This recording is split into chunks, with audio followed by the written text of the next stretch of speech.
जनसुराज बाकी दलों से अलग कैसे है और हम क्या बदलाव लाना चाहते हैं, इस पर ज़रा गौर करने की ज़रूरत है। हम जानते हैं कि बिहार में जो 40-45 सालों से हालात नहीं बदल रहे हैं, उसके पीछे केवल एक कारण है और वो है भ्रष्टाचार और कानून व्यवस्था की कमी। भ्रष्टाचार होने का सबसे बड़ा कारण है चुनाव में सारे उम्मीदवारों को करोड़ों करोड़ रुपए लगाने पड़ते हैं। कोई 10 करोड़ लगाता है, कोई 15 करोड़ लगाता है, और अगर वो विधायक चुना जाता है या उनमें से कुछ मंत्री बन जाता है तो उसका सबसे पहला काम होता है वो 10-15 करोड़ जो उसने चुनाव जीतने में लगाए हैं उनको वापस लेना, और अगले चुनाव में आसानी हो इसलिए 10-15 करोड़ और लेता है। तो जब मंत्री और विधायक ही ऐसा पैसा खाने वाले हो जाएंगे तो उसके अंदर के जो अधिकारी हैं, ठेकेदार हैं, उन सबको ही पैसे देने होंगे। आखिरकार जो निचले स्तर पे जिससे जनता इंटरैक्ट करती है, चाहे वो पुलिस का थानेदार हो, चाहे दाखिल खारिज करने वाला ऑफिसर हो, चाहे अस्पताल का आदमी हो, चाहे स्कूल में कोई प्रभारी हो, जिसकी जहां पावर है वो वहीं से जनता को लूट रहा है। जनस्वराज के प्रदेश अध्यक्ष मनोज भारती का स्वागत आज दरभंगा में उनके तमाम कार्यकर्ताओं ने शोभन चौक से लेकर के बेला मोड़ कार्यालय हर चौक चौराहे पे रोक किया। तकरीबन 1.5 मिनट का जो अभी आपने मनोज भारती जो प्रदेश अध्यक्ष जनस्वराज पार्टी का एकमी घाट पर उन्होंने भाषण दिया, किस तरीके से विधायक, मंत्री और अधिकारी जब अपने पद का दुरुपयोग करते और जनता का शोषण कैसे वो कर रहे हैं, उसने अपने 1.5 मिनट के बयान में शो किया। उसके बाद वो वहां से सीधे कार्यालय की तरफ बढ़ते हैं। चौक चौराहे पे उनका मिथिला परंपरा के तहत स्वागत होता है। कार्यालय में पहुंचते तो वहां उनका स्वागत होता है। उसके बाद शुरू होता है तकरीबन घंटों तक कार्यकर्ताओं के साथ संवाद करने के बाद पत्रकारों के प्रश्नों का जवाब देते हुए उन्होंने क्या कहा, उसे सुनिए। 2025 की क्या है तैयारी, और हर जिले में प्रदेश अध्यक्ष जाएंगे, अपने कार्यकर्ताओं को बूस्ट करेंगे, और जो तकरीबन 10 दिन में चुनाव प्रचार प्रसार में जो 10% जनता के मन में गए उसे 100% कैसे करे, सुनिए मनोज भारती प्रदेश अध्यक्ष जनस्वराज पार्टी के नेता ने क्या कुछ कहा। साथ ही जिला अध्यक्ष बिल्टू सनी ने उनके दौरे को लेकर के क्या कुछ कहा खास।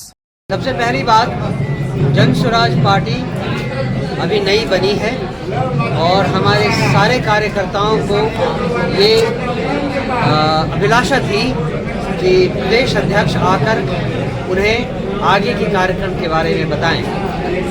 ये प्रथम कर्तव्य था और ये मेरा पहला विजिट भी था। इसीलिए मेरा जो संदेश रहा वो जनस्वराज पार्टी को कैसे मजबूत किया जाए, उसका लक्ष्य क्या है, उसके संकल्प क्या है, उसके सिद्धांत क्या है, इसके बारे में बताना था।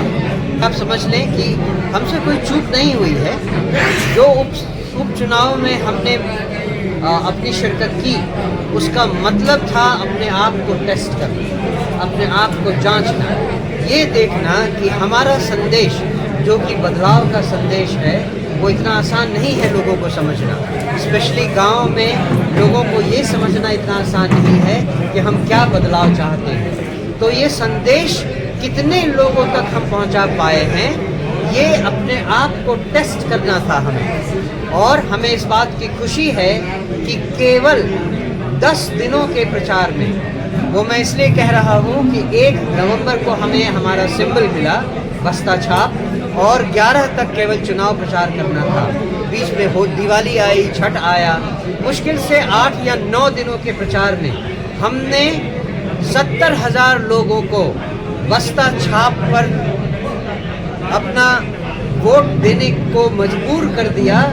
ये हमारी खूबी है, ये हमारी ताकत है, ये हमारे लिए जीत का विषय है। केवल 8 दिनों में अगर हम 70,000 लोगों को अपनी तरफ ला सकते हैं और 10% वोट ला सकते हैं, तो इमेजिन कीजिए कि 11 महीने की तैयारी में हम क्या क्या कर सकते हैं। क्या लगता है विधानसभा चुनाव में हार के बाद कार्यकर्ताओं के बीच जाना जरूरी पड़ गया जन स्वराज को, इस वजह से आप दरभंगा आए हैं? नहीं, ऐसा नहीं है कि चुनाव के हार के कारण हम आए। ये तो चुनाव में जो भी होता ये कार्यक्रम तो चलना ही था, क्योंकि जब से पार्टी बनी है, उसके पहले तो अभियान था, जब से पार्टी बनी है तब से ऐसा कार्यक्रम लीडरशिप के द्वारा नहीं हुआ था। इसको होना लाजमी था, उसकी ज़रूरत थी, और वो इस प्रक्रिया का एक है। आपकी पार्टी पर आज दरभंगा के पावन धरती पर जन स्वराज के प्रथम प्रदेश अध्यक्ष सांगठनिक विस्तार एवं संवाद करने के लिए आज दरभंगा के धरती पर आए हैं। उनका आगमन सबसे पहले हम लोग शोभन चौक पर किए हैं, स्वागत किए हैं, और वहां से वह अपने काफिला के साथ एकमी घाट चौक पर उनका एक छोटा सा कार्यक्रम हुआ है। वहां की भीड़ को देखने के बाद लग रहा था कि वास्तव में दरभंगा जाम की स्थिति में फंस जाएगा, इतनी ज्यादा भीड़ थी। वहां से फिर लोहिया चौक, बाकरगंज, दारू भट्टी चौक, रहमगंज, खानका चौक में सभी जगह कार्यकर्ताओं के द्वारा सम्मान किया गया है। इसके बाद जिला कार्यक्रम में पूरे दरभंगा जिला के जो हमारे सम्मानित पदाधिकारी है प्रखंड लेवल के और जिला के वैसे पदाधिकारी के साथ सांगठनिक मुद्दे पर हमारे माननीय प्रदेश अध्यक्ष जी का आज संवाद कार्यक्रम था। इस संवाद कार्यक्रम में मेन रूप से 2025 मिशन को कामयाबी की ओर लक्ष्य तक पहुंचाने के लिए उनका यह कार्यक्रम था, और यह निरंतर पूरे बिहार में चलता रहेगा। इनके संवाद कार्यक्रम से आज ऐसा प्रतीत हुआ है कि पुनः जो 1 महीना से हमारा जन स्वराज के पदाधिकारी या कार्यकर्ता थोड़ा सा शिथिल हो गए थे, आज के बाद वह 2025 के मिशन को जब तक कामयाब नहीं करेंगे तब तक कोई भी कार्यकर्ता चुकेंगे नहीं, बैठेंगे नहीं। तो सफल माना जाए। सर, विपक्ष तो चूंकि अपना फायदा करने के लिए, अपने शासन में आने के लिए, जब तक वो विरोध नहीं करेंगे तब तक वह उसको कामयाबी नहीं मिल पाएगा। और जन स्वराज कभी किसी का न विरोध किया है और न आने वाला समय में करेगा।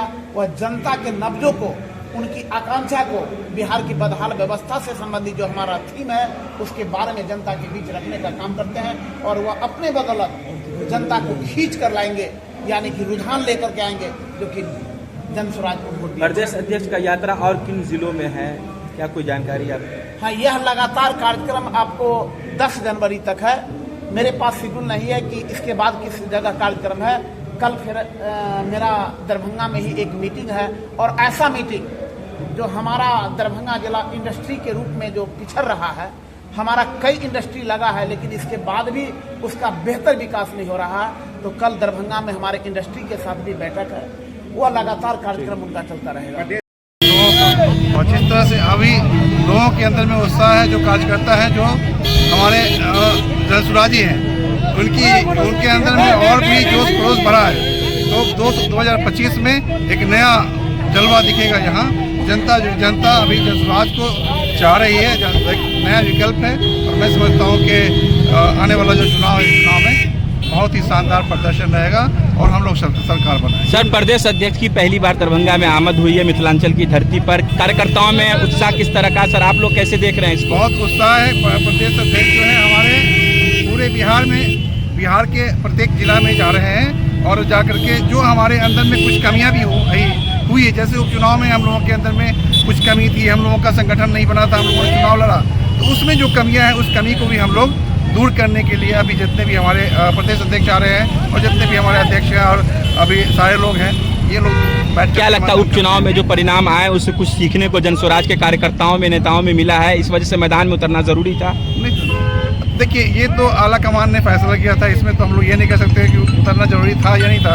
उन्होंने जो फैसला किया था वो सर्वोपरि है हम लोगों के लिए। हम लोगों ने मेहनत किया, जनता ने किसी वजह से, किसी कारण से हो सकता है कि कुछ मामला होगा उपचुनाव के साथ, 8 महीना का मामला था, उसमें उन्होंने वोट अगर कम किया, लेकिन अगर आप एक चीज़ बताइए तो हम वहाँ भी जीते हुए हैं। पाँच पार्टी मिल करके जहाँ 62,000 वोट ला रही है, हम अकेला पार्टी 37,000 वोट ला रहे हैं। अगर आप मल्टीप्लाई करते हैं तो हम लाख में हैं। अगर ऐसे करते हैं तो 5 पार्टी, चाहे वो एनडीए का टीम हो या इंडिया गठबंधन हो, दोनों में आपने देखा होगा कि 5 पार्टी का एक उनका कैडर रहा होगा, लेकिन जन स्वराज जो है, जहाँ जिसका संगठन भी नहीं है, अकेला वोट अगर जनता ने दिया है तो मैं समझता हूँ कि सारे पार्टी से हम लोगों को ज़्यादा मिला है और हमारी जीत है। ये हार में भी हमारी जीत है। हार में भी जीत है। प्रदेश अध्यक्ष का स्वागत किए, चौक से उन्होंने भाषण दिया, पूरे सरकारी अधिकारियों को एकदम एक लाइन से खड़ी कोटी सुनाया है। क्या लग रहा है जन स्वराज के कार्यकर्ताओं में कितना उत्साह जगेगा? जन स्वराज के कार्यकर्ता में बहुत ज़्यादा उत्साह है और जन स्वराज के कार्यकर्ता में ही उत्साह नहीं है, बिहार की जनता में उत्साह है। बहादुरपुर विधानसभा और दरभंगा के जितनी धरती पर जितने भी वोटर हैं, मतदाता हैं, सभी के पास में उत्साह है। जो नया बिहार बनाना है, जन स्वराज को लाना है। नया बिहार में हाँ, आनंद पाठक एक युवा है, युवाओं के लिए बहुत कुछ सोचते हैं। शिक्षा पलायन को रोकना है, बेरोजगारी को हटाना है, इंडस्ट्री को लाना है। क्या समझते हैं जन स्वराज को? जन स्वराज जो है सो ये जो पार्टी कार्य कर रही है, जमीन स्तर से काम कर रही है, धरातल स्तर से। हम लोग डोर टू डोर जाके, हमारे संस्थापक जो प्रशांत किशोर जी हैं, वो उनकी जो कार्यशैली है वो गांव-गांव जाके, घर घर घूम के वो सबको जागरूक कर रहे हैं। और जनता को जागरूक करने के बाद जन स्वराज का जो सैलाब बना हुआ, हम लोग जो चुनाव लड़े हैं, उपचुनाव लड़े, ठीक है, इसमें हमारी हार नहीं, हमारी जीत है। क्योंकि पहली पार्टी बनी और इतनी कम समय में हमने मैदान में आकर चुनाव लड़ा, ये मामूली बात नहीं है। और इस हमारे पास इतना समय है कि 2025 में 243 सीटों पर चुनाव लड़ेंगे और जीत का बिगुल फूकेंगे। जय जन स्वराज, जय बिहार। संतुष्टि मिला